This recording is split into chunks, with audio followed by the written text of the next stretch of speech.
Spiritual ஜோதிடம் TV அனைத்து நேயர்களுக்கும் திண்டுக்கல் ஹரிஹரன் சர்மாவின் பணிவான வணக்கம். நீலாஞ்சன சமாபாசம் ரவிபுத்திரம் யமாக்கிரதம் சாய மார்த்தாண்ட சம்போதம் தம் நமாமி சனீஸ்வரம்.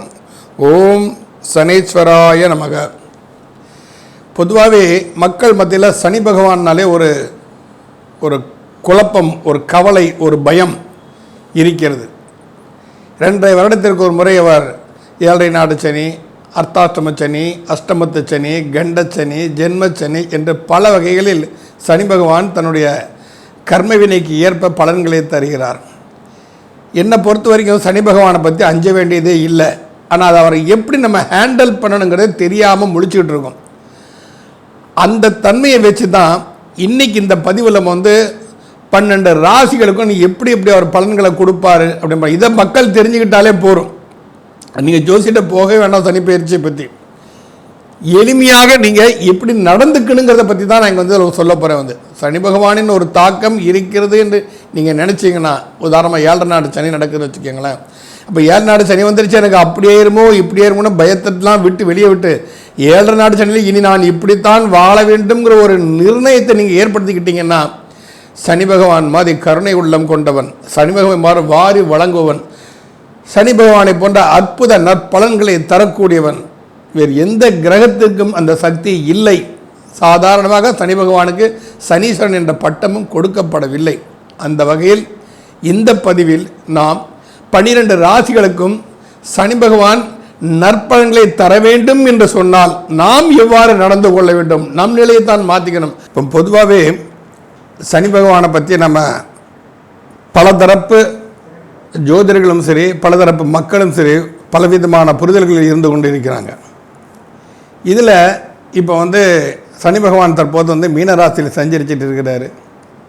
இது மேஷத்திற்கு விரயச்சனி, ரிஷபத்திற்கு லாபச்சனி, மிதுனத்திற்கு கர்மச்சனி, கடகத்திற்கு பாக்கியச்சனி, சிம்மத்திற்கு அஷ்டமத்து சனி, கன்னிக்கு மாரகச்சனி, துலாத்துக்கு ஷஷ்டகச்சனி, விருச்சிகத்துக்கு பூர்வ புண்ணிய பஞ்சமஸ்தான சனி, தனுசுக்கு அர்த்தாஷ்டம சனி, மகரத்திற்கு முயற்சி சனி, கும்பத்திற்கும் மாரக சனி. இந்த தன்மையில் தான் இது ஒரு பொதுவான ஒரு அடிப்படை விதிகள் தான். இந்த அடிப்படை விதிகளில் சனி பகவானை பற்றி சொல்ல வேண்டாம்னா அவரோட ஒரே சிம்பிள் கான்செப்ட். ஏன்னா சனி பகவானுக்கு நீதிமான், தர்மவான்னு பேருண்டு. அப்போ என்ன, தர்ம நீதி தவறாமல் ஒருவன் நடந்து கொண்டால் சனி பகவானை பற்றி நாம் அஞ்ச வேண்டிய அவசியமே இல்லை. ஏன்னா பல பேருக்கு நம்ம பார்த்துருக்கோம், 7 நாடு சண்டை தான் கல்யாணமே நடக்குது. அப்போ 7 நாடு சண்டை கல்யாணம் நடக்குது. இப்போ நிறைய பேர் பார்த்துருக்க என்ன இன்னைக்கு சனிக்கிழமை குழந்தை பிறந்திருக்கிறான்னு, என்ன உண்மையிலே அவன் கர்மத்தை தீர்க்க பிறந்திருக்கிறான்னு தான் அர்த்தம். அதை எடுத்துக்கணும். நாம் நடந்து கொள்ளும் வினைதான் நமக்கு வருகிறது. இப்போ நாம் கோதுமையை விதைச்சிட்டு நெல் விளையலைன்னா கண்டிப்பாக நெல் விளையாது, கோதுமை தான் விளையும். அது மாதிரி நாம் தவறு செஞ்சால் அந்த தவறுக்கு உண்டான தண்டனை நமக்கு கண்டிப்பாக உண்டு. அதை தருபவன் சனி பகவான் தன்னுடைய ஜென்மச்சனி, அஷ்டமச்சனி, அர்த்தாஷ்டமச்சனி, கண்டச்சனி, மாரகச்சனி, 7 நாடு சனி, சனி திசை, இது எல்லாமே நம்ம சொல்லலாம். இப்போ 19 வருஷம் சனி திசை நடக்கிற இந்த 19 வருஷம் பாதிக்கப்படுவானான்னு கேட்டால் கண்டிப்பாக பாதிக்கப்பட மாட்டான். இதிலிருந்து நாம் எவ்வாறு வெளிப்படுவது, நம்மை நாம் எவ்வாறு காத்து கொள்வது, இதற்கு என்ன ரெமெடி? ஏன்னா தப்புனா தண்டனை ஒன்று தான் தீர்வுன்னு அந்த உலகமே இயங்காது. தப்புக்கு தண்டனை ஒன்று தான் தீர்வுன்னு நினைக்கக்கூடாது. மன்னிப்பும் உண்டு. நாம் செய்யக்கூடிய நம் மனநிலையை மாற்றுவதற்கு ஏற்ப இப்படி நாம் செஞ்சிட்டோம் அப்படின்னு சொன்னால் நிச்சயமாக சனி பகவானை பற்றி நாம் அஞ்ச வேண்டிய அவசியம் இல்லை. அதை பற்றி ஒரு தனிப்பட்ட பதிவாகத்தான் இந்த பதிவில் உங்களுடன் பகிர்ந்து கொள்ள வந்திருக்கிறேன். ஒவ்வொரு ராசி ரீதியாகவும் அந்த ராசிக்கு எந்த இடத்தை அவன் சனி பகவான் பார்க்கிறான், அப்போ அந்த இடத்தை சனி பகவான் பார்ப்பதால் ஏற்படக்கூடிய விளைவுகள் என்ன? ஏன்னா சனி பகவானுக்கு ஒரு லிமிட்டட் பீரியட் இருக்குது. ஏன்னா யாருக்கு திருஷ்டி படணும், அவன் திருதேவியும் விட்டு வச்சதில்லை, பிரம்மாவுக்கு சிவனையும் விட்டு வச்சதில்லை, லக்ஷ்மி பார்வதி சரஸ்வதியும் விட்டு வச்சதில்லை. நம்மளை மாதிரி சாதாரண மனுஷங்களுக்கெல்லாம் ஒன்றும் பிரச்சனை. அவங்கெல்லாம் தேவர்கள், அதனால் அவங்களுக்கு தெரியும் எந்த காலத்து எப்படி இருக்கணும். ஏன் சித்தர்களையும் நீங்கள் எடுத்துக்கங்க, அமைதி ஏறுவாங்க. அப்போ சனியோட முக்கியமான நட்சத்திரம் சொல்ல போனால் 3 நட்சத்திரம் வந்து பூசம், அனுசம், உத்திரட்டாதி. இது 3மே திருமண முகூர்த்தத்துக்கு உரிய நட்சத்திரங்கள் தான். அதே மாதிரி குருவு கூட அந்த யோகம் கிடையாது. குரு கூட ராட்சச கணம் இருக்குது. சனியோட நட்சத்திரத்தில் ராட்சச கணமே கிடையாது. அப்போ பார்த்துக்கங்க, இப்போ இயற்கையாகவே சனி பகவான் எந்த அளவு கருணை உள்ளம் கொண்டவன், கொடை வள்ளல், எவ்வாறெல்லாம் நன்மை தருவாங்கிறது நாம் வந்து உணர்ந்துக்க முடியும். அதனால் சனி பகவானை பற்றி அஞ்ச வேண்டிய அவசியமே இல்லை. நாம் எப்படி நடந்துக்கிறோம், எப்படி நடந்துக்கிட்டால் நாம் சனியின் பாதிப்பிலிருந்து விலகலாம் என்பதை பற்றி ஒரு முழுமையான இந்த பதிவில் நாம் ராசி ரீதியாக கண்டிப்பாக பார்ப்போம். பொதுவாகவே சனியின் பார்வை என்ற தன்மை வைத்து நிறைய பேருக்கு பயம் ஒன்று இருக்கிறது. எந்தெந்த பார்வையில் பட்டால் ஏற்படக்கூடிய விஷயங்கள் நம்ம எடுத்துக்கணும். சனி வந்து ஒரு இடத்தை பார்க்குறார் அப்படின்னு சொன்னால் திருமண தடை ஏற்படுகிறது, தொழிலில் பிரச்சனை ஏற்படுவது, உடல் உபாதைகள் ஏற்பட்டு அதனால் மருத்துவ செலவுகள் ஏற்படுவது, திருமணம் தாமதப்படுவது, குழந்தை பாக்கியம் தாமதப்படுவது, நட்பு வட்டாரங்கள் எல்லாம் நம்ம ஏமாற்றி போகக்கூடிய ஒரு தன்மை. இந்த மாதிரி சனியின் பார்வையினால் இந்தந்த வேலைகள் ஏற்படும் என்று நம்ம எல்லா ஜோதிடர்களும் சொல்லிட்டு இருக்கோம். ஆனால் உண்மையிலே வந்து சனியின் பார்வையை கருணைமிக்க பார்வையாக மாற்ற நம்மால் முடியும். அப்போ எந்தெந்த ராசிக்கு எந்தெந்த இடத்தை அவர் பார்க்குறாரு, அந்தந்த இடத்தை நாம் என்னென்ன செஞ்சால் அது நமக்கு சனியின் பார்வை கொடூர பார்வையாக இல்லாமல் கருணை பார்வையாக மாறும் என்பதைத்தான் இந்த விளக்கத்தில் நாம் சொல்லியிருக்கிறோம். இது எல்லாரும் பின்பற்றுங்க. நிச்சயம் சனியை போர் கொடுப்பார் இல்லை என்ற ஒரு தன்மைக்கு எல்லாருமே வர கண்டிப்பாக முடியும். ஓம் பங்குபாதாய வித்மகே சூரியபுத்திராய தீமகே தன்னோ மந்த பிரச்சோதயாத். இப்போ இந்த பதிவுகளை நாம் வந்து ஒரு பொதுவான ஒரு பதிவாக நம்ம கொடுத்துருக்கோம். இந்த பதிவுகளை பற்றிய உங்களுடைய கமெண்டுகள் எதுவாக இருந்தாலும் தைரியமாக நீங்கள் கேள்வியாக கேட்கலாம். உங்களுக்கு கமெண்ட்லேயே அதில் பதில் அளிக்கப்படும். அப்படியும் ஒருவேளை எனது வேலைப்பளு காரணமாக உங்கள் கமெண்டை பார்க்க முடியலன்னா என்னோடய நம்பர், அந்த ஃபோன் நம்பர் அங்கே வந்துகிட்டு இருக்கும், 9952354602. அந்த நம்பருக்கு எனக்கு ஃபோன் பண்ணி நீங்கள் நிச்சயமாக அதற்குண்டான ஒரு ரெமிடியை எங்களிடமிருந்து நீங்கள் கேட்டு பெற்றுக்கொள்ளலாம். கந்தர்ப்ப குருணை காரணமாக உங்கள் ஃபோனை எடுக்க முடியாவிட்டாலும் அடுத்த 2 நிமிஷத்தில் 3 நிமிஷத்தில் எனக்கு கொஞ்சம் ரெஸ்ட்டு கிடைக்கக்கூடிய நேரத்தில் என்ன நமக்கு மிஸ்டு கால் வந்திருக்கேன்னு பார்த்து கண்டிப்பாக நானே உங்களுக்கு கூப்பிட்டுருவேன். உங்களுடைய அத்தனை கேள்விகளுக்கும் விடை கண்டிப்பாக கிடைக்கும். சனி பார்வை கொடுக்கும் பார்வையை தானே தவிர கெடுக்கும் பார்வை அல்ல என்பதை உங்கள் அனைவருக்கும் தெளிவுபடுத்துவதற்காகத்தான் இந்த பதிவு. துலாம் ராசி நேயர்களே, உங்கள் ராசிக்கு 4 மற்றும் 5ஆம் அதிபதி கேந்திர திரிகோணாதிபதியாகிய சனி பகவான் உங்கள் ராசிக்கு 6ஆம் இடத்தில் உட்கார்ந்திருக்கிறார். 6ஆம் இடத்தை மறைவு ராசியாக எடுத்துக்கொள்ளலாம். ஆனால் உண்மையில் அது உபஜயஸ்தானம். ஏன்னா உங்கள் ராசியாதிபதிக்கு சனி பகவான் மிகவும் நெருங்கிய ஒரு யோகாதிபதி ஆவார். அவர் உங்கள் ராசிக்கு அஷ்டமஸ்தானத்தை பார்க்கிறார், 3வது பார்வையா. அப்போ யோகாதிபதி 8ஆம் இடத்தை பார்த்தால் மறைபொருள் உணர்தல் கண்டிப்பாக நடக்கும். இந்த மறைபொருள் உணர்தல்னா என்ன? நீங்கள் நீதி நேரி தவறாமல் நியாயமாக நடந்துக்கிட்டு, ஏன்னா உங்கள் வீடு தான் சனி பகவானுக்கு உச்சமாகிற வீடும் கூட. அப்போ நீதி நேரி தவறாமல் நியாயமாக நடந்துக்கிட்டா உங்களுக்கு ஒரு பம்பர் ப்ரைஸ் அடிக்க சான்ஸ் இருக்கு.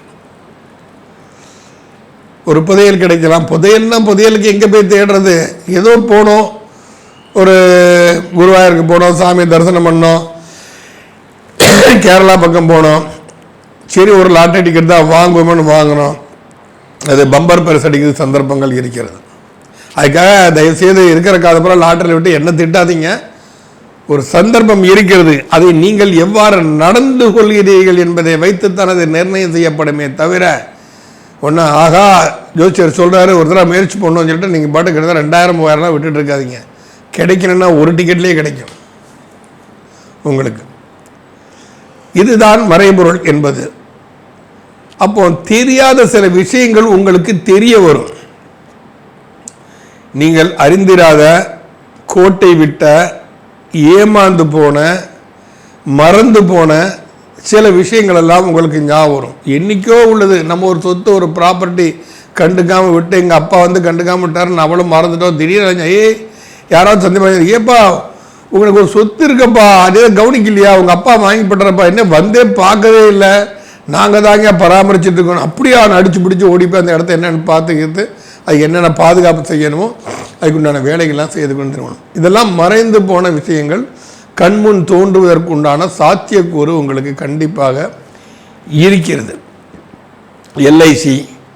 எல்ஐசியில் ரூபா போட்டிருக்கிறீங்க, அது டேட் சரியாக இப்போ முடிய போனதை அது முடிய போது வாங்கிறதுக்கு அந்த பணம் உங்களுக்கு உடனடியாக கிடைப்பதற்கு உண்டான சாத்தியக்கூறுகள் இருக்கின்றன. இல்லைன்னா ஒரு நல்ல ஸ்கீமாக பார்த்து, பெர்மனன்ட் ஸ்கீமாக பார்த்து எல்லா சில ரூபாயை போடுங்க. இந்த காலகட்டத்தில் ஒரு நல்ல ஸ்கீமாக கன்ஃபார்மாக அந்த ஸ்கீம் மாறாதுங்கிற தன்மையை முதல்ல உணர்ந்துக்கோங்க. ஏன்னா இப்போ அதில் கூட நம்ம பணம் போடும்போது ஒன்று சொல்கிறாங்க, பணம் போட்டதுக்கப்புறம் ஒன்று சொல்கிறாங்க, அது அப்படி மாறிடுச்சு இப்படி மாறிடுச்சு ஷேரில் போட்டோங்கிறாங்க. அந்த இதெல்லாம் வச்சுக்க வேண்டாம். ஒரு நிரந்தரமான ஒரு வைப்பு தொகை மாதிரி ஒன்று பண்ணுங்க. அது உங்களுக்கு பயனுள்ளதாக அமையும். தெரியாத பல விஷயங்கள் உங்களுக்கு தெரிய வரும். நீங்கள் சம்பந்தப்பட்ட விஷயங்கள், குலதெய்வம் இத்தனை நாள் அறியாமல் இருந்திருக்கீங்கன்னா அந்த குலதெய்வத்தை எப்படி கண்டுபிடிக்கிறது நான் ஏற்கனவே நம்ம சேனலில் சொல்லியிருக்கிறோம். அந்த வீடியோவை நீங்கள் பார்த்தாலே தெரியும். அந்த குலதெய்வத்தை அறிய முயற்சியில் நீங்கள் ஈடுபட்டால் கண்டிப்பாக அதில் நீங்கள் வெற்றி பெறுவீர்கள். இதுக்கு எல்லாமே உங்களுக்கு சுகபஞ்சமஸ்தான அதிபதியாக சனி பகவான் கண்டிப்பாக துளாராசிக்கு செய்வார். அவர் எங்கிருந்து மறைஞ்சான நமக்கு என்ன வேணுங்கிறத அவர் பார்த்துக்கிட்டு இருக்கார் இல்லையா, அதுதான் நமக்கு பார்வை, நமக்கு தேவையானதை தானே அது உபஜயஸ்தானம்னு நம்ம எடுத்துகிட்டு போனோம். இப்படி தொடர்பு விட்டு போன பழைய உறவுகள் புதுப்பிக்கப்படலாம். வீடு தேடி ரொம்ப வருஷம் கழிச்சு வந்தப்பா, எப்பா உங்கள் வீட்டில் ஒரு பொண்ணு இருக்குன்னு கேள்விப்பட்டேன், ஏற்கனவே வீட்டில் சொல்லியிருந்தாங்க, அவங்க கூட தான்ப்பா நம்ம சம்பந்தம் வச்சுக்கணும்னு சொல்லியிருந்தாங்க, அவங்களாம் தேடி பிடிக்கல, ரொம்ப நாளாகி போச்சுப்பா, எப்படிப்பா இருக்கீங்க, நல்லா இருக்கீங்களா, நம்ம சம்பந்தம் வச்சுக்கலாமான்னு உறவுகள் தேடி வரும் உங்களை. அதையெல்லாம் நம்ம பயன்படுத்திக்கணும், நல்லபடியாக பயன்படுத்திக்கணும், நீதி நேர்மை தரமாக பயன்படுத்தணும். வந்தவங்களை வரவேற்று உபசரித்து இத்தனை வருஷம் கழிச்சு தேடி வந்தீங்களா, உங்களுக்கு இருக்க கூட எனக்கு இல்லாமல் போச்சு, மன்னிச்சிருங்கப்பா, என்ன வாங்க வீட்டுக்கு வாங்க, நம்ம வீடு வாங்க, நம்ம வீடுக்கு அதை வாங்க அப்படிங்கிற தன்மையோடு உபச்சாரங்கள் தன்மையோடு பண்ணணும். விருந்தினர் உபச்சாரங்கள் எப்படி பண்ணணும்னு ஒரு நிறைய இதே இருக்குது. அந்த மாதிரி ராஜோபச்சாரம் பண்ணி அவங்களுக்கு வேண்டியெல்லாம் செஞ்சு உறவுகளை புதுப்பித்து கொள்ளக்கூடிய ஒரு தன்மை உங்களுக்கு கண்டிப்பாக இந்த சனி பகவான் மீனத்தில் இருந்து உங்கள் அஷ்டமஸ்தானத்தை பார்ப்பதால் மறைய பொருள் அனைத்துமே உங்களுக்கு கண்களுக்கு தென்படும். பொருள் ஏதாவது மறந்து வச்சு போயிட்டீங்க, தேடிட்டே இருக்க நம்ம நாள் கழிச்சு கண்ணுக்கு தெரியும். இந்த மாதிரி தன்மைகள்லாம் இந்த துளாராசிக்கு வருவதற்கு சாத்தியக்கூறுகள் அதிகமாக இருக்கின்றன. இதற்கு அப்புறம் அவர் உங்களுடைய விரயஸ்தானத்தை பார்க்குறார். விரயஸ்தானத்தோட மகர ராசி, இதை மன்னிக்கணும், துளாராசிக்கு 12ஆம் இடமான கன்னி ராசியை அவர் பார்க்குறார். அப்போது விரயங்கள் எடுத்துக்கிட்டீங்க அப்படின்னு சொன்னால், நான் ஏற்கனவே சொன்ன மாதிரி மறைபொருள் உங்களுக்கு கண்ணுக்கு தட்டுப்படும். அதை நீங்கள் எவ்வாறு பயன்படுத்த வேண்டும். சில பேருக்கு நல்ல வசதி வாய்ப்பு இருக்கும், சரிப்பா ரொம்ப ஆழமாக அதை பற்றி என்னென்னே தெரியாமல் இருந்தோம், அங்கே பக்கத்து என்னையா கோவில் இருக்கா, தானமாக கொடுத்துட்டு போவீங்க, நமக்கு என்ன கோவில் தானம் இத்தனை வருஷம் இருக்குதுன்னா கவனிக்காமல் விட்டேன், இப்போ இருக்குது அங்கேயும் கோவில் சின்னதாக இருக்குது, இந்த இடத்த எச்சரிச்சு நல்ல பெரிய கோவிலாக கட்டுங்க. இந்த மாதிரி தான தர்மங்கள் இறங்கினால் அது உங்களுக்கு பரோபகாரமாக இருக்கும். இதே மாதிரி லாட்டரியிலேயே பணம் விழுந்துச்சுன்னா குலதெய்வத்து கோயிலை புதுப்பிக்கிறதுக்கு என்ன வேலையோ அதை பண்ணுங்கள். லாட்டரி சீட்டுக்கு வாங்கியிருக்கோம், ஏன் பணம் விழுந்துச்சு நல்லபடியாக குலதெய்வம் உங்களுக்கு சிதிலடைஞ்சு கிடைக்க பராமரிப்பு இல்லாமல் இருக்குது, அதுக்கு நல்லது என்ன பண்ண முடியுமோ பாலாலயம் பண்ணி மறுபடியும் கும்பாபிஷேகம் பண்ணி புனராவர்த்தனம் பண்ணி அதை புதுப்பிக்க கொண்ட வேலையில் பண்ண முடியுமா பண்ணுங்க. குலதெய்வம் கோயில் போய் இந்த கிராம மக்கள் பூரா அன்னதானத்தை நடத்துங்கள். முதியோர் இல்லங்களுக்கு சென்று முதியோர்களுக்கு ஆதரவாக கனிவாக பேசி அவரின் குறைகளுக்கு ஒரு மனசாந்தியை கொடுங்க. ஒன்றும் இல்லைங்க, காசு பணமே இல்லைங்க, அப்போ அன்பா 4 வார்த்தை பேசல என்னங்க நம்ம குறைஞ்சிட போகிறோம். இந்த அன்பா 4 வார்த்தை பேசினாலே போகிறோங்க. எதால மகாராஜன் நல்ல மனசன் பா, நம்மகிட்ட எவ்வளோ பழிவோடு நம்ம வீட்டுக்கார ஆட்களை மாதிரி நம்மளை கூப்பிட்டு பேசிட்டு போகிறான் பாரு, அப்படி அந்த ஒரு ஆத்ம சந்தோஷம் இருக்கு இல்லையா, அது ஈடு எனக்கு எதுவுமே கிடையாது. இதில் பணங்காசு நமக்கு வேலையே இல்லை. எல்லாத்தையும் பணங்காசு தான் நிர்ணயிக்குமான கண்டிப்பாக நிர்ணயிக்காது. அவங்களுக்கு என்ன செய்யணுமோ அதை செஞ்சு பாருங்க. நீங்கள் இதெல்லாம் நீங்கள் செஞ்சீங்கன்னா உங்கள் நிம்மதியான தூக்கம் உங்களுக்கு கிடைக்கும், நிம்மதியான வாழ்க்கை உங்களுக்கு கிடைக்கும். நிம்மதியான முன்னேற்றம் கண்டிப்பாக கிடைக்கும். இதை நீங்கள் துளாராசிக்காரங்கள் கண்டிப்பாக பயன்படுத்த வேண்டும். ஏன்னா ஒரு 7ஆம் பார்வையாக பார்க்கிறார். 7ஆம் பார்வையாக உங்கள் விரயஸ்தானத்தை பார்க்கிறார். அதே சமயத்தில் இரவு நேர தொழில்கள், இரவு நேர ஹோட்டல் நடத்துறது, சப்பாத்தி ஸ்டால் வைக்கிறது, இந்த மாதிரி விஷயங்கள்லாம் நீங்கள் பண்ணினீங்கன்னா அதுவும் உங்களுக்கு அற்புதமான நற்பலன்களை கண்டிப்பாக கொடுக்கும். ஏன்னா மறைவுங்கிறது அதுதானே. மறைவுங்கிறது இரவு, இருட்டு, கண்ணுக்கு தெரியலை, அதுதான் மறைவுங்கிறது. நம்ம இதை மாதிரி பண்ணுங்கள், கண்டிப்பாக நற்பலன்கள் கண்டிப்பாக நடக்கும். சிலருக்கு முதுகு வலி, இடுப்பு வலிலாம் நிறைய இருக்கும். அவங்களாம் இந்த காலகட்டத்தை சரியான ட்ரீட்மெண்ட் எடுத்துக்கிட்டாங்கன்னா, அதாவது ஒரு நல்ல டாக்டரை பற்றி தகவல் உங்களுக்கு கிடைக்கும். அவர் மூலம் ட்ரீட்மெண்ட் எடுத்துக்கிட்டால் அதுவும் உங்களுக்கு சாதகமான விஷயமாக இருக்கும். படுக்கை அறையில் நெறிமுறை தவறாமல் நடந்து கொள்ளுங்கள். ஒரு அன்பு, ஒரு பாசம், அந்த பாசத்தினால் வரும் இணைய வேண்டுமே தவிர கட்டாயப்படுத்துறது, வைக்கிறது, இதெல்லாம் பண்ணவே கூடாது. ஆண் பெண்ணாகட்டும், பெண் ஆணாக இருக்கட்டும். இந்த மாதிரி தன்மையில் நீங்கள் போனீங்கன்னா அதுவும் உங்களுக்கு சாதகமாகத்தான் கண்டிப்பாக இருக்கும். அதே மாதிரி உங்கள் ராசிக்கு 3ஆம் இடத்தை சனி பகவான் பார்வையிடுகிறார். 3 என்பது முயற்சி ஸ்தானம். அப்போ நீங்கள் எடுக்கும் ஒவ்வொரு முயற்சியிலும் ஒரு நேர்மை இருக்க வேண்டும். எதை செய்தாலும் சரி அதில் ஒரு நியாயம், தர்மத்தை கடைப்பிடிக்கணும். ஒன்று அடையணும்னாலும் நேர்மையான முறையில் போய் அடையணும்.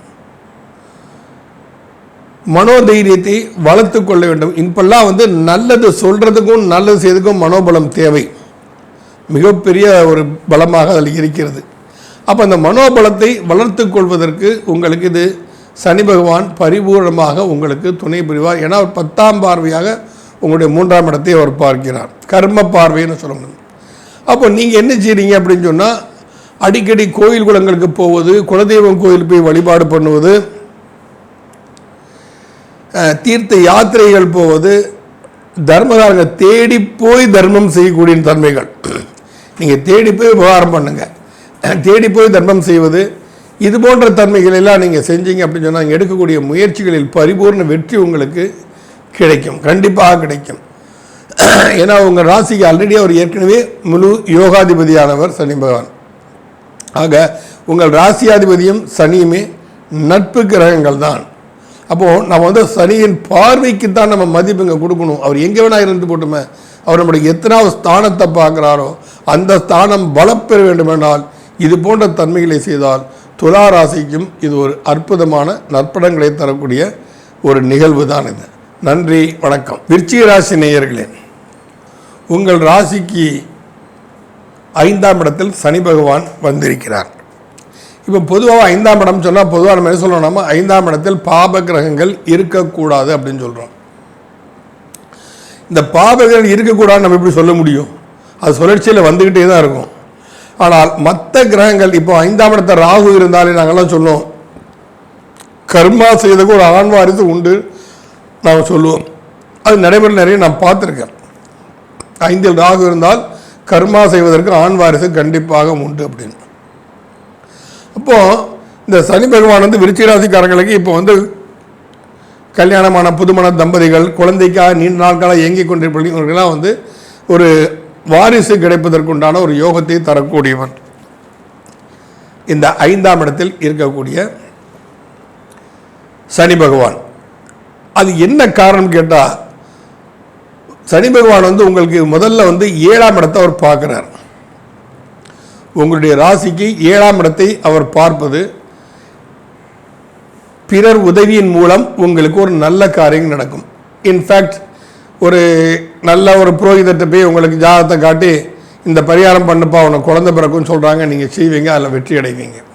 இந்த பூஜை பண்ணப்பா, இந்த விரதம் இருந்தால் நீங்கள் கண்டிப்பாக பலனடைவீங்க அப்படின்னு அவர் சொல்கிறாரு. அதன் மூலம் உங்களுக்கு நற்பலன், யார் மூலமாவது ஒரு நற்பலன்கள் கண்டிப்பாக உங்களுக்கு நடக்கக்கூடிய ஒரு தன்மை தான் இந்த விருச்சிக ராசி. நிச்சயமாக அது குழந்தை பாக்கியமாக இருக்கட்டும், வேறு தொழில் முன்னேற்றமாக இருக்கட்டும், எதுவாக இருந்தாலும் சரி. தொழில் ஸ்தானத்தை எடுத்து 7ஆம் இடம் எடுத்துக்கிட்டிங்கன்னா, ராசிக்கு 7ஆம் இடம் எடுத்துக்கிட்டா நம்ம வருமானத்தை சொல்கிறோம், புது வரவுகளை சொல்கிறோம். வரவுன்னா ஒரு திருமணங்கிறதே எதிர்த்தரப்பு வரவு தானே.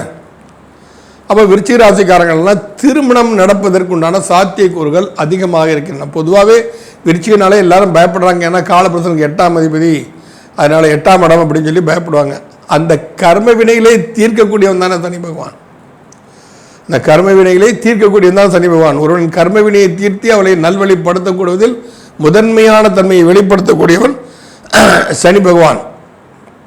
ஆகையால் உங்களுக்கு ஒரு புது வரவு வரணும். கல்யாணமே ஆகாமல் ரொம்ப நாளாக காத்துட்டு இருக்கிறவங்களுக்கு இப்போ நீங்கள் முயற்சி பண்ணுன்னா சனி பகவானை தான் பிரார்த்தனை பண்ணணும். சனிக்கிழமை போகிற தீபம் ஏற்றி அனுமான் சாலிசா படித்து கொண்டு வாருங்கள். கண்டிப்பாக உங்களுக்கு திருமணம் நிச்சயமாக நடக்கும். அதற்குண்டான காலகட்டம் தான் இந்த தன்மையை சொல்லணும். அதுக்கப்புறம் வியாபாரத்தில் மேன்மை அடையக்கூடிய ஒரு தன்மையை கொடுக்கக்கூடிய இடம் அது. வியாபாரம் எடுத்துக்கிட்டால் விருச்சிக ராசிக்கு 7ஆம் இடம் வந்து சுக்கிரனுடைய வீடு. 10ஆம் இடம் தொழில் ஸ்தானம்னாலும் 10ற்கு 10ஆம் இடம் இந்த சுக்கிரனுடைய வீடு தான் வரும், பாவோத்பாவ அடிப்படையில். அப்போ அந்த வகையில் பார்க்கும்போது இன்ஃபர்மேஷன் டெக்னாலஜி சம்பந்தப்பட்ட வேலைகள், வருமானங்கள், கவரிங் சென்டர் அதுக்குண்டான வருமானத்தன்மை கூடியவர்கள், கேளிக்கை விடுதி நடத்துபவர்கள், ஜூஸ் கடை வச்சுக்கிறது, டிராவல்ஸ் நடத்தக்கூடிய விஷயங்கள், இது போன்ற தொழில்கள் அனைத்துமே இந்த விருச்சிக ராசிக்கு கண்டிப்பாக சாதகமாகத்தான் முடியும். அதுக்கப்புறம் அந்த சனி பகவான் உங்கள் ராசிக்கு 11ஆம் இடம் என்று சொல்லக்கூடிய கன்னி ராசியை அவர் பார்க்குறார். அப்போ 11 லாபம். அப்போ செய்யும் தொழிலில் நேர்மை இருந்தால் லாபங்கள் தானாக கூடி வரும். செய்யும் தொழிலில் நேர்மை இருந்தால் லாபங்கள் தானாக கூடி வரும். இதுலேயுமே ஒரு லக்ஸரி லைஃப் வச்சுக்கணும். நீங்கள் நாம் லக்ஸரி, அதாவது லக்ஸரிங்கிறது நாம் நம்மை தாழ்த்தி கொண்டு பிறருக்கு லக்ஸரி உதவிகளை செய்தால் அது அது ஒரு அற்புத நற்பங்களை கண்டிப்பாக இந்த சனி பகவான் உங்களுக்கு கண்டிப்பாக கொடுப்பார். ஏன்னா இப்போ ஒரு வண்டி எடுத்தால் அந்த வண்டி அவ்வளோ நீட்டாக இருக்கும். இப்போல்லாம் சிஎன்ஜி எல்லாம் வந்துருச்சு. சிஎன்ஜி வந்ததுனால சாதாரண காரோட ஒரு 2 ரூபா கம்மியாக கிலோமீட்டருக்கு போடுறாங்க. நல்லா டெக்கரேட் பண்ணி அழகான இதாக இருந்துச்சு அப்படின்னு சொன்னால், இப்போ ஒரு லுக்கிங் அப்ரோச் இருந்துச்சுன்னா அந்த மாதிரி வண்டிகளுக்கு அதிகமாக வருவாங்க. வண்டிகள் எல்லாம் டெக்கரேட்டடாக வச்சுக்கோங்க. ட்ராவல்ஸ் நடத்தலாம் விருச்சிக ராசிக்காரங்கள். அதன் மூலம் வருமானம் கண்டிப்பாக உங்களுக்கு உண்டு. ஏற்கனவே சொன்ன மாதிரி படித்தவங்க தான் இன்ஃபர்மேஷன் டெக்னாலஜி ஐடி ஃபீல்டு நம்ம சொல்லியிருக்கிறோம். அதே மாதிரி குளிர்பானங்கள் வைத்துக்கொண்டு, குளிர்பான கடைகள் வைத்துக்கொண்டு ஜூஸ் சென்டர் நடத்தலாம், ஃப்ரூட் சென்டர் நடத்தலாம். இது எல்லாமே உங்களுக்கு சாதகமாக வரக்கூடிய ஒரு காலகட்டம். நண்பர்கள் மூலம் நல்ல உதவிகள் கிடைக்கும். அந்த நண்பர்கள் மூலம் கிடைக்கக்கூடிய உதவியினால் உங்களுடைய லாபம் அதிகமாக கிடைக்கும். என்ன 11ஆம் இடத்தை 7ஆம் இடத்தையும் பார்க்குறாரு, 11ஆம் இடத்தையும் அவர் பார்க்குறாரு. அப்போ எதிர்த்தரப்பு வருமானம் மூலம் உங்களுடைய லாபம் பெருகும். அப்போ அந்த லாபத்தில் கொஞ்சம் தான தர்மத்துக்கு நீங்கள் கண்டிப்பாக பயன்படுத்தணும். தான தர்மத்துக்கு நீங்கள் பயன்படுத்தினீங்கன்னு சொன்னால் அதீத நற்பலன்கள் கண்டிப்பாக உங்களுக்கு நடக்கும். தானம் தான் முக்கியங்க. எந்த ராசி ஆகட்டும், எதுவாக இருக்கட்டும், எவ்வளோ நம்ம தான தர்மங்கள் பண்ணுறோமோ அவ்வளோக்கு நமக்கு நல்லது. உங்களால் முடிஞ்ச அளவு தானம் பண்ணுங்கள். 1 கோடி ரூபா 1 லட்சம் ரூபா கொடுத்தா தான் தானம்லாம் கிடையாது. ஒரு ரூபா கொடுத்தாலும் மனசார, ஏன்னா உங்கள் நிலைமை என்ன ஆண்டவனுக்கு தெரியும். இவர் எந்த நிலையிலேருந்து என்ன செஞ்சுருக்காரு அதுதான் ஆண்டவன் பார்ப்பானு தர. வச்சுக்கிட்டு கொடுத்தோன்னா 1 லட்ச ரூபா கொடுத்தோன்னா அவன் பெரிய ஈவன்லாம் ஏற முடியாது. அதெல்லாம் தனி போகணும், அதெல்லாம் அவ்வளோ பிடிக்காது. நீ மனதால் எந்த அளவு சுத்தமாக இருக்கிறாரோ, பரோபகார சிந்தனை கொண்டு இருக்கிறாரோ, யாருக்கு உதவ வேண்டும் என்ற தன்மையில் இருக்கிறாரோ அதுக்கு பேர் தான் இறைவன் அதுக்கு தான் பணிஞ்சு நடப்பாப்படும். அப்போ உங்கள் லாபஸ்தானத்தை பார்ப்பதால் லாபம் தானாக பெருகும். சீரும் சிறப்போடு நீங்கள் வாழலாம். அடுத்தது உங்கள் குடும்பஸ்தானத்தை அவர் பார்க்குறார். 10வது பார்வையாக உங்கள் குடும்பஸ்தானத்தை பார்க்கிறார். அப்போ குடும்ப உறவுகள் மேன்மையை அடைய வேண்டும். அவர்களுக்கு பிடித்ததை செய்ய வேண்டும். அவர்கள் மனம் மகிழும் அளவு நாம் நடந்து கொள்ள வேண்டும். அவருடைய அத்தனை விஷயங்களுக்கும் உறுதுணையாக இருந்து சொல்லணும். ஒரு மனைவினா எங்கள் வீட்டுக்கார மாதிரி யாரும் இல்லை. ஒரு கணவன்னா என் மனைவி கை வந்தாயா, உன்னை கரம் பிடித்தேன், வாழ்க்கை ஒளிமயமானதுடி அப்படின்னு பாடுற அளவு கணவன் பாராட்டணும். தயங்கக்கூடாது. நம்ம குடும்பத்தில் பாராட்ட தயங்கக்கூடாது. அவன் நம்ம மனைவினால இலக்காரம் ஏறாது. ஒரு மனைவி என்பவள் வீட்டில் இருந்து பூஜை புனஸ்காரங்களை செய்து கொண்டு இருப்பதுதான் கணவனின் வருமானத்திற்கும் கணவனின் ஆயுளுக்கும் பாதுகாப்பு. இன்றைக்கி பெண்களே எல்லாம் வேலைக்கு போக ஆரம்பிச்சிட்டாங்க. அப்போ நீங்களே உங்களுக்கு தேவையான தேடிக்கங்கன்னு சொல்லிட்டு கரக பூரா கண்ண மூடிட்டு இருக்கு. இனி நிறைய பேர் கல்யாணம் ஆகாமல் இருக்குன்னா அதுக்கு முக்கியமான காரணம் இது ஒன்று. ஏன்னா நான் படிச்சிருக்கேன், எனக்கு வேண்டி நானே சாக்ஷன் பண்ணிப்பேன்பாங்க. அப்போ நீயே சாக்ஷன் பண்ணிக்கிறப்ப ஆண்டவ எதுக்கு, கிரகங்கள் எதுக்கு, அதான் தண்ணி தெளித்து விட்டுடுச்சு எல்லா கிரகங்களும், சரி போய் தொலைங்க அப்படின்னு சொல்லிவிட்டு. அதனால தான் ஒழுங்கான வாழ்க்கை அமைகிறது இல்லை நிறைய பேருக்கு இன்றைக்கி வந்து. ஆனால் உங்கள் குடும்பத்தை பொறுத்த வரைக்கும் உங்கள் குடும்பஸ்தானத்தை சனி பகவான் 10வது பார்வையாக பார்த்து கொண்டு இருப்பதால் குடும்ப சுபீட்சத்திற்காக நீங்கள் வாழுங்கள். எல்லாம் பெருமைப்படணும். எங்கள் அப்பா மாதிரி யாரும் இல்லைப்பா, அவர் கஷ்டப்படுறாரு, ஆனால் நான் கஷ்டப்படக்கூடாதுன்னு அவர் எண்ணுறாரு, அதனால் கஷ்டப்படுறாரு. என் பிள்ளை மாதிரி யாரும் இல்லைப்பான்னு அப்பா அம்மா சொல்லணும். நாங்கள் ரொம்ப தொந்தரவு கொடுக்குறோம், வயசான காலத்தை எங்களை ஆண்டவன் கொண்டு கொடுப்ப மாட்டோம், என் மகன் படுற கஷ்டத்தை பார்த்து எங்களுக்கு தாங்க முடியலன்னு அவங்க மனம் வருந்துற அளவுக்கு அவங்கள செய்யணும். அப்போ ஆண்டவன் எல்லாம் பார்த்துக்கிட்டு இருக்கிறான், வந்து அவனுக்கு தெரியும் இப்படி பரோபகார சிந்தனையோடு இருக்கிறான், தன் குடும்பத்துக்காக தான் எல்லாம் செஞ்சுட்டு இருக்கிறான். அது நேர் வழியில் சம்பாதிச்சுட்டு இருக்கிறான். வந்து திருடுத்தனமோ மொள்ளமார்த்தனமோ லஞ்ச லாவண்யமோ பிறர் வயிற்றில் அடித்து வாயில் அடித்தோ வர்ற காசு கிடையாது. ஆடம்பர வாழ்க்கைக்காக இதையெல்லாம் செய்பவர்களை சனி பகவானுக்கு கண்டிப்பாக பிடிக்காது. அப்போ இத்தனை தன்மைகளோடு நீங்கள் நடந்து கொண்டிருக்கிறீர்களானால் உங்கள் குடும்பம் சுபீட்சத்திற்காக சனி பகவானின் பரிபூர்ண அருட்கடாட்சம் உங்களை நிச்சயமாக வந்தடையும் என்பதில் எந்த மாற்று கருத்தும் இல்லை. குடும்பங்களுக்கு இங்கே நம்ம சினிமா கேளிக்கைக்கு போகிறத விட ஆலயங்களுக்கு அழைத்து செல்லுங்கள். அப்போ ஆலயங்களுக்கு அழைச்சினா குடும்பம் சுபிட்சமாக இருக்கணும்னா ஆலயங்களுக்கு அழைத்து செல்லுங்கள். நவகிரக சன்னதியில் இருக்கும் நவகிரகங்களுக்கு வலம் வாருங்கள். சனி பகவானுக்கு நல்லெண்ணெய் காப்பு சாற்றுவதற்கு நல்லெண்ணெய் வாங்கி கொடுங்கள். நல்லெண்ணெய் தீபம் ஏற்றுங்கள். விஷ்ணு சகஸ்ரநாமம் பாராயணம் பண்ணுங்கள். அப்புறம் விஷ்ணு சாஸ்திரநாமம் பாராயணம் பண்ணுங்கள், அது ஒரு நல்ல விஷயந்தான். ராமநாமாவை பாராயணம் பண்ணுங்கள். கலியுகத்தில் ராமநாமா தான் சனியோட மிகப்பெரிய கொடூரப்பட்டு உங்களை காப்பாற்றும். ஆஞ்சநேயரும் அது போல தான். ஐயப்பனுக்கு வழிபாடு பண்ணுங்கள். ஐயப்பன் கோயிலுக்கு போகிறவங்க சீசன் வருதுன்னா ஐயப்பன் கோயில் போகிறவங்க கருப்பு நிற வஸ்திரங்களை வாங்கி கொடுங்கள். கருப்பு நிற வஸ்திரங்களை வாங்கி கொடுங்கள். கருப்பண்ணசாமி 18ஆம் படி கருப்பண்ணசாமின்னு சொல்லுவாங்க. ஐயப்பனுடைய படைத்தளபதியில் ஒருவர். கருப்பண்ணசாமிக்கு கருப்பு வஸ்திரங்களை சாற்றி மகிழுங்கள். கையில் கருப்பு கலர் காப்பு கட்டிக்கங்க. என்ன காப்பு கட்டுறது, யார்கிட்ட போய் வாங்குறது? காசிலேருந்து யாராவது போயிட்டு வந்தாங்கன்னா காலபைரவர் சனையிலேருந்து கருப்பு கயிறு கிடைக்கும். அந்த கருப்பு கயிறை வாங்கி கட்டிக்கங்க. எந்த தோஷமும் உங்களை அண்டாது, எந்த தோஷமும் உங்களை கண்டிப்பாக அண்டாது. நீங்கள் தைரியமாக இருக்கலாம். காற்று கருப்பு எதுவுமே உங்களை ஒரு பாதிப்புமே கொடுக்காது. விருச்சிக ராசிக்கும் இது ஒரு அற்புதமான ஒரு விஷயம்தான். இது சனி பகவானை பொறுத்த வரைக்கும் சனி பகவானின் காரகத்துவங்கள் என்ன என்பதை உணர்ந்து கொண்டு அதை தெரிந்து கொண்டு அதன் ரீதியாக தன்னை நீங்கள் மாற்றிக்கொண்டு உங்கள் வாழ்க்கை பயணத்தை தொடர்ந்தீர்களே ஆனால் நிச்சயமாக நீங்கள் கண்டிப்பாக அதில் வெற்றியைத்தான் அடைவீர்களே தவிர உங்களுக்கு பின்னடைவுங்கிறது கண்டிப்பாக இருக்கவே இருக்காது.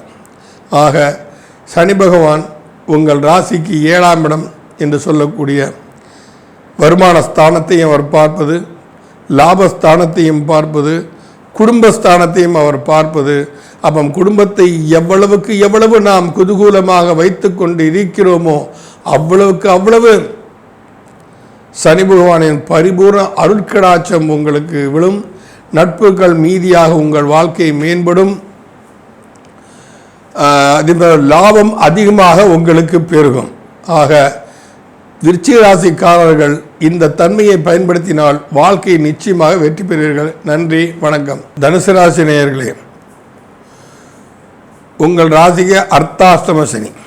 எல்லாருமே அர்த்தாஷ்டம சனினா அஷ்டமத்து சனி கூட அத்தனை பாதிப்புகளையும் பாதியாவது பண்ணுன்னு சொல்லி ஒரு உருட்டல் மிரட்டல் நிறைய ஓடிக்கிட்டு இருக்குது. அவ்வாறெல்லாம் அல்ல. சனி பகவானை பொறுத்தவரைக்கும் தர்மநேரி செல்பவன் அசுரனாக இருந்தாலும் அவர்களுக்கு நல்வாழ்வை அளிக்கக்கூடியவன் சனி பகவான். இது நடந்திருக்கு. கஜாசுரன் என்கின்ற அரக்கன் தான் சிவ ஆராதனை இருந்து அவனுடைய நற்பலன்களை பார்வைக்காக சனியின் பார்வையை பெற்றதினால் அவன் கஜமுகனாக மாறுகிறான். மகாகணபதி அவதாரம் அதுதான். விக்னகர்த்தா விநாயகன் கிடைத்ததினால் அது சனி பகவானின் கருணை பார்வை தான் காரணம். அதனால் வழிபாடு செய்கிறவங்க, தியானத்தில் இருக்கிறவங்க, ஜபம் பண்ணுறவங்க, ஹோமம் பண்ணுறவங்க, யாகங்கள் பண்ணுறவங்க, அவன் யார் என்னெல்லாம் பார்க்க மாட்டாப்புல, அவன் பண்ணிருக்குண்டான நற்பலங்களை உடனடியாக கொடுக்கக்கூடியவன் சனி பகவான். இன்னொரு சந்தர்ப்பத்தில் அந்த விநாயகருடைய கதையும், வாழைப்பழம் ஏன் வாங்குகிறோம், எதுக்காக வாழைப்பழத்தை எல்லாம் நிவேதி பண்ண கதையும் நான் இன்னொரு பதிவுகளை நான் வந்து கண்டிப்பாக சொல்கிறேன். அது ஒரு கதை கேட்குறதுக்கு இன்ட்ரெஸ்டிங்காக இருக்கும் எல்லாத்துக்கும். அப்போ வந்து சனி பகவான் எங்கு இருந்தாலும் எப்படி இருந்தாலும் அவருடைய பார்வைக்கு என்று ஒரு தனி பலன் உண்டு. அந்த பார்வை பெறும் இடத்தை நாம் உன்னதி பெற செய்ய வேண்டும். அதுதான் இங்கே சனி பகவானின் மகத்துவம். இப்போ தனுசு ராசிக்கு 6ஆம் இடத்தை அவர் பார்க்குறார்.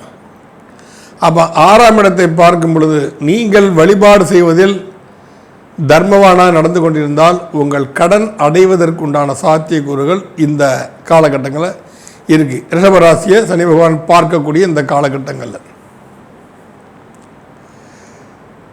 திரும்ப கடன் வாங்கக்கூடாது. ஆடம்பரத்துக்காக கடனே வாங்கினாலும் அதிலிருந்து மீளவே முடியாது. பந்தா பண்ணுறதுக்காக கோவில் போகிறதுக்கு ஒன்று, பூஜைகள் யாகங்கள் பண்ணுறதுக்கு ஒன்று, அப்புறம் பரிகாரங்கள் பிராய்ச்சித்தங்கள் பண்ணுறது, திலகம் மாதிரி பரிகாரம் பண்ணுறது, இதுக்கெல்லாம் வந்து கடன் வாங்கி செய்யவே கூடாது. கடன் வாங்கி செஞ்சீங்கனால் அதனுடைய பலன்களில் பாதி பலன் கூட உங்களுக்கு கிடைக்காது. அதனால் இந்த கடன் வாங்கக்கூடாது, கடன் வாங்காமல் தான் செய்யணும்.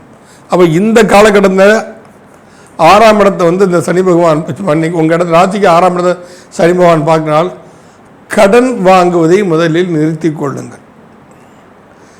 இப்போ திடீர்னு ஒரு இறப்பு சம்மந்தமாக நடந்து போச்சுன்னா அதுக்கு கடன் வாங்கித்தான் தீரணும். கையில் அவ்வளோ காசு இருக்காது, வேறு வழி இல்லை.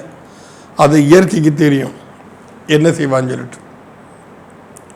இல்லை ஒரு கல்யாணம் காட்சி பண்ணுறோம் அப்படின்னு சொன்னால் அதுக்கு சில கடன்கள் வாங்கித்தான் தீரணும். அதெல்லாம் வாங்கக்கூடிய காலகட்டங்கள் ரைட் தான், அதெல்லாம் தப்பு கிடையாது. அந்த மாதிரி கடன் வாங்குறதை பற்றி தப்பே கிடையாது. நம்ம லக்ஸரி லைஃபுக்காக கடன் வாங்கக்கூடாது. லக்ஸரி லைஃபாக கடன் வாங்கினா அது கண்டிப்பாக பாதிப்பு வரத்தான் செய்யும். நோயாளிகளை பராமரிப்பவர்கள், இவங்கெல்லாம் நோயாளிகளை கண்டிப்பாக பராமரிக்கணும். நோயாளிகளை பராமரிப்பது, மருத்துவமனைக்கு சென்று அவர்களுக்கு தேவையான விஷயங்களை செய்வது, மருத்துவ உபகரணங்கள். இப்போ நம்ம ஊர் கிராமம் ஒரு ஹாஸ்பிட்டலு சில அறுவை சிகிச்சை செய்யக்கூடியான சில விஷயங்கள்லாம் நம்மகிட்ட இல்லை அப்படின்னா அதுக்குண்டான உபகரணங்களை நீங்கள் வாங்கி கொடுக்கலாம். நம்ம கிராமத்துக்கு ரொம்ப சமமாக்கிறதுக்காக எல்லாம் பட்டணத்துக்கு ஓட வேண்டியதாக இருக்குது. என்கிட்ட இறைவன் பொருளால் எனக்கு வசதி வாய்ப்புகள் இருக்குது அப்படின்னா அதுக்குண்டான மருத்துவ உபகரணங்களை வாங்கி தரக்கூடிய ஒரு பணியை நீங்கள் கண்டிப்பாக செய்யலாம். அது உங்களுக்கு கண்டிப்பாக நற்பலன்களை கொடுக்கும். அதே மாதிரி பங்காளிகள் விஷயம், உறவு முறைகளில் பிரச்சனைகள் ஏற்பட்டு ஒரு எதிர்ப்பு தன்மை கிளங்கி மூஞ்சி தூக்கிட்டுக்கான என்னப்பா நடந்துச்சு விடுப்பா, நம்மெல்லாம் பங்காளிகள் ஒருத்தர் அனுசரணையாக தான் இருக்கணும். நம்ம ஏன் நம்ம சண்டை காட்சிகளை போட்டுட்ருக்கோன்னு நீங்களாக இறங்கி சென்று சென்றால் உங்களுடைய எந்த விதமான கௌரவத்திற்கும் குறைச்சல் வந்து விடாது. அதை தைரியமாக நீங்கள் வந்து செய்யலாம், பேசலாம். உறவுகள் புதுக்கப்படணும். யோசிப்பாங்க, என்ன இருந்தாலும் பாரியா நம்ம சொந்தக்காரனால நம்மகிட்ட வந்து கெஞ்சி பேசுகிறாப்புல, இனிமேல் நம்மளை அவங்களுக்கு விட்டு விடக்கூடாதுங்கிற எண்ணத்துக்கு அவங்க வந்துடுவாங்க. அந்த தன்மையை கொண்டு வந்து கொடுத்துரும். அதை நீங்கள் வந்து கண்டிப்பாக பார்க்கலாம். அதே மாதிரி உங்கள் ராசிக்கு 10ஆம் இடம் என்று சொல்லக்கூடிய தொழில் ஸ்தானத்தை 7ஆம் பார்வையாக பார்க்கிறார். 7ஆம் இடத்தை 10ஆம் பார்வையாக பார்த்தாலும் சரி, 10ஆம் இடத்தை 7ஆம் பார்வையாக பார்த்தாலும் சரி, எதிர்த்தரப்பு வருமானங்கள் கண்டிப்பாக பெருகும். எதிர்த்தரப்பு வருமானங்கள் கண்டிப்பாக பெருகும். அப்போது நம்ம வந்து என்ன அப்படின்னு சொன்னால், யாரை நட்பில் வச்சுக்கணும், யாரை நட்பை விட்டு ஒதுக்கி வச்சுக்கணுங்கிறதெல்லாம் நாம் தான் கொஞ்சம் தீர்மானிக்கணும். அவங்களுடைய செயல்பாடுகள் என்ன, உண்மையிலேயே நமக்கு மனசார அவங்க வந்து நமக்காக நட்புக்காக இயங்குறாங்களா, என்னோட உண்மையான நட்போடு பழகுறாங்களான்னு ஒரு நல்ல பார்ட்னரை தேர்வு செய்யணும். அந்த நல்ல பார்ட்னரை தேர்வு செய்து அதன் மூலம் சில தொழில்கள் செய்து அந்த தொழில்களின் முன்னேற்றத்தை ஏற்படுவது, இதெல்லாம் வந்து கண்டிப்பாக நீங்கள் வந்து உங்களுக்கு நிச்சயமாக அது லாபகரமான விஷயமாக தான் நடக்கும். அப்போ 7ஆம் பார்வைன்னு எடுத்துக்கிட்டாலே வந்து என்ன அப்படின்னு சொன்னால், நமது வெளித்தரப்பு உறவுகள் எடுத்துக்கிட்டோன்னா திருமணத்தை நம்ம வந்து எடுத்துக்கலாம். திருமணம் எடுத்துக்கிட்டோம் அப்படின்னு சொன்னால், நம்ம ஆணாக இருந்தால் பெண், பெண்ணாக இருந்தால் ஆண். அப்போது இதில் வந்து என்ன அப்படின்னு சொன்னால் நம்ம வந்து இங்கே ஸ்டேட்டஸ் வந்து ரொம்ப இன்றைக்கி ஒன்றும் பெரிய ஒரு கஷ்டமான விஷயம் எங்களுக்கெல்லாம் பதில் சொல்ல முடியல. என்னப்பா போன தடவை வந்தீங்க இவ்வளோ அறமான ஜாதகம் சொல்லி கொடுத்தேன்னு இப்போ என்ன ஆச்சுன்னா, சார் அவங்க எங்கள் ஸ்டேட்டஸ் ஈக்குவலாக வரமாட்டாங்க. நம்ம ஸ்டேட்டஸை நாம் முடிவு பண்ணக்கூடாது. மனிதாபிமானம்ங்கிற தன்மையோடு தான் இருக்கணும் தவிர ஸ்டேட்டஸ் பற்றிலாம் நம்ம பேசிகிட்டு இருந்தீங்கன்னா அது வந்து சரி வராது. இப்போ இந்த ஸ்டேட்டஸ்னால தான் பல பேருக்கு கல்யாணமே ஆகாமல் இருக்குது. கேட்டால் என் பொண்ணு 75,000 சம்பாதிக்கிறா, இப்போ மருமகனாக வரும் 1 லட்சம் 2 லட்சம் மாதம் 1.5 லட்சம் மாதம் சம்பாதிக்கணும். இதெல்லாம் நாம் முடிவு பண்ணக்கூடாது. நாம் முயற்சி பண்ணணும். எல்லா முயற்சியும் நமக்கு வெற்றியாக எல்லாருக்கும் அமைஞ்சிடாது. முயற்சி பண்ணுறோம் பூரா வெற்றியாக இருந்தால் இன்றைக்கி வந்து கீழ்மேடு ஏதாவது மற்ற உதவிகரமான தொழில் செய்வதற்கு ஆட்கள் யாருமே இருக்க மாட்டாங்க. இந்த ஒரு ஏற்றத்தாழ்வுக்கு இருக்கத்தான் செய்யும். பணக்காரன் ஒருத்தர் இருந்தால் வேலை செய்ய ஏழைக்காரன் ஒருத்தர் வேணும். ஏழைகளத்தை வேலைக்காரன் செய்து வேலை செய்திக்கலைன்னா எப்படி பணக்காரன் எப்படியோ கோடி சொன்னால் நம்ம முதலாளி எப்படி சொல்லிக்க முடியாது. அப்போது மற்றவரின் உழைப்பினால் தான் நாம் முன்னேறோங்கிற எண்ணம் ஒவ்வொரு தொழிலதிபர்களுக்கும் கண்டிப்பாக இருக்கணும். தொழிலாளர்கள் உழைக்கிறாங்க, நாம் முன்னேற்றணும். நீ பணம் போட்டதுனால முதலாளி, அவங்க உழைக்கிறதுனால அவங்களும் முதலாளிங்க. அந்த மதிப்பு கொடுத்து நாம் அவங்க நடந்து கொண்டோம்னா உங்களுக்கு தொழில் கண்டிப்பாக முன்னேற்ற வேண்டும். தனுசு ராசிக்கு ஒரு ஸ்பெஷல் பாயிண்ட் என்ன அப்படின்னா, காலபுருஷ 10ஆம் அதிபதியாக சனி பகவானும் உங்கள் தொழில் ஸ்தானத்தை பார்க்கிறார், உங்கள் ராசியையும் பார்க்கிறார், உங்கள் ராசியாதிபதி குருவும் உங்கள் ராசியை பார்க்கிறார். இதெல்லாம் இந்த குருவோட பார்வையெல்லாம் வந்து மாரல் சப்போர்ட். ஒவ்வொரு ராசிகளுக்குமே குருவோடைய பார்வை வந்து மாரல் சப்போர்ட்டாக இருக்கும். அப்போ இந்த 7ஆம் இடத்தை குரு பார்ப்பது என்பது உங்களுக்கு அது தொழில் ஸ்தானம். மன்னிக்கணும், 7ஆம் இடம் அல்ல, 7வது பார்வையாக சனி பகவான் பார்ப்பது உங்களுக்கு தொழில் ஸ்தானம்.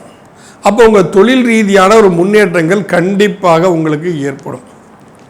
அப்போ மற்ற கிரக நிலைகளை வைத்து நம்ம சுய தொழில் செய்யலாமா வேண்டாமாங்கிறத நிர்ணயிக்கணும். அதுக்கு நம்ம சில ஜோதிடர்கள், தகுதி வாய்ந்த ஜோதிடர்களை நம்ம கண்டிப்பாக அணுகணும். இதை செய்யலாமா கூடாதா? Simple question. செய்தால் பாதிப்பு வருமா, சாதகமாக இருக்குமா? பாதிப்பு இல்லாட்டாலும் பரவாயில்ல, சாதகமாக இல்லாட்டாலும் பரவாயில்ல, பாதிப்பு மாத்திரம் இருந்துடக்கூடாது. ஒரு ட்ரையல் தான் பண்ணி பார்ப்போமே, தாராளமாக பண்ணி பாருங்கள். சனி பகவான் துணை புரிவார். சனி பகவானுக்கு வேண்டியது எல்லாம் என்ன? ஏழ்மை, பொறுமை, நீதி, நேர்மை, நியாயம்.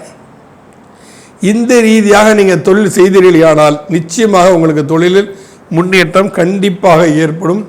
மக்கள் தொடர்பு துறையில் சிறந்து விளங்குவீர்கள்.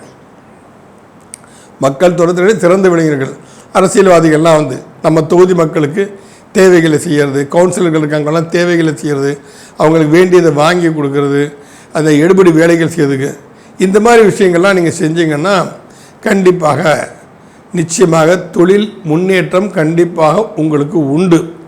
ஏன்னா 10ஆம் இடத்தை வந்து 10ஆம் இடம் ஏற்கனவே காலபுருஷனுக்கு 6ஆம் இடமாக வருது. 10ஆம் இடம் அதே தொழிலுக்கு அதிபதி தான் இந்த புதன். அப்போ சனியோட பார்வையும் பெறும் பொழுது அது உங்களுக்கு அதீத முன்னேற்றத்தை கண்டிப்பாக கொடுக்கும். ராசியாதிபதி பார்க்குறான், தொழில் சார்ந்த சனி பகவான் பார்க்குறான், தொழில் காரகனே சனி. அப்படின்னால நிச்சயமாக தனுசு ராசிக்காரர்களுக்கு ஒரு தொழில் ரீதியான ஒரு மேன்மை என்பது கண்டிப்பாக இருக்கும். அடுத்தது உங்கள் ராசியை அவர் பார்க்குறார். பொதுவாகவே தனுசு ராசின்னு எடுத்துக்கிட்டால் அது காலபுருஷனுக்கு 9ஆம் இடம், நீதி நேர்மைக்காக நெருப்பு ராசியோட தர்ம திரிகோணத்தின் அதிபதி வேற. அப்போ தர்ம திரிகோணத்தின் எப்படி ஏற்கனவே உங்களுக்கு தர்மம் இருக்குது. ஏழ்மையாக இருந்தாலும் தர்ம குணத்தை விட்டுவிடாமல் இது தப்பு, இதை நம்ம பண்ணக்கூடாது, இது நியாயமற்ற செயல், பாரபட்சம் இருக்கக்கூடாதுங்கிற எண்ணம் உடையவர்கள் தனுசு ராசிக்காரர்கள். தான் அழிவாங்க, ஆனால் அடுத்தவங்களுக்கு உதவுறதில் பின்வாங்கவே மாட்டாங்க. தன்னை அழித்து கொண்டு மெழுகுவர்த்தி போல் பிறருக்கு வெளிச்சம் தரக்கூடிய மெழுகுவர்த்தி மாலை வாழக்கூடியவங்க தான் தனுசு ராசிக்காரங்க. ஆனால் என்ன இவங்களுக்கு எப்பவுமே வந்து இந்த காலபுருஷனுக்கு 9ஆம் இடமாக தனுசு ராசிக்கு அதிபதியான குரு வருவதால் அவங்களுக்கு எப்பவுமே ஒரு, அதாவது குருன்னு என்ன அப்படி எதுவுமே இருக்காது. அவர் போதிக்கக்கூடியவர், பிறருக்கு உபதேசம் பண்ணக்கூடியவர், பிறருக்கு சொல்லித்தரக்கூடியவர்கள் வந்து. அப்போ நமக்கு நிறைய வச்சுக்க மாட்டாங்க. இந்த மாதிரி தன்மையில் உள்ளவர் தான் இந்த தனுசு ராசிக்காரர்கள். அப்போ இந்த தனுசு ராசிக்கு அதிபதியான குரு பகவான் உங்கள் ராசியை பார்ப்பது, உங்கள் தொழில் ஸ்தானத்தை சனி பகவான் பார்ப்பது ஒரு நிச்சயமாக ஒரு அதீத நற்பலன்களை தரக்கூடிய ஒரு விஷயம்தான். நீண்ட நாட்களாக எதிர்பார்த்து கொண்டிருந்த ஒரு வருமானம் கண்டிப்பாக உங்களை தேடி வரும். அது ஒரு அதீத நற்பலன்களை கண்டிப்பாக கொடுக்கும். ஆக தனுசு ராசிக்காரர்கள் நீதி நேர்மைக்கு கட்டுப்பட்டு தர்ம திரிகோணாதிபதியாக வருவதால் நீதி நேர்மை நியாயத்துக்கு கட்டுப்பட்டு மிகவும் ஒரு உன்னத நிலையை அடைவதற்கு நீங்கள் சனி பகவானை வழிபாடு கண்டிப்பாக பண்ண வேண்டும். ஒன்றுமில்லை, இந்த நீலாஞ்சன சமாபாசம் ரவிபுத்திரமியமாக்கிருதம் சாயமார்த்தாண்ட சம்பூதம் தம்னமாமி தரிச்சனங்கிற ஸ்லோகத்தை தனுசு ராசிக்காரங்கள் தினமும் சொல்லுங்கள். இல்லையா சனிக்கிழமையாவது சொல்லுங்கள். ஆஞ்சநேயர் வழிபாடு பண்ணுங்கள், ஹனுமான் சாலிசாவை படிங்கள், ஐயப்பன் வழிபாடு பண்ணுங்கள், பைரவர் வழிபாடு பண்ணுங்கள், பைரவர்களுக்கு செவ்வரளி பூவால் அர்ச்சித்து நீங்கள் பூஜை பண்ணுங்கள், பிரதோஷ வழிபாடு பண்ணுங்கள், சிவ வழிபாடு பண்ணுங்கள். தனுசு ராசிக்கு இன்றைய காலகட்டம் ஒரு அற்புதமான ஒரு காலகட்டம் தான். நிச்சயம் நல்லதே நடக்கும். நன்றி, வணக்கம்.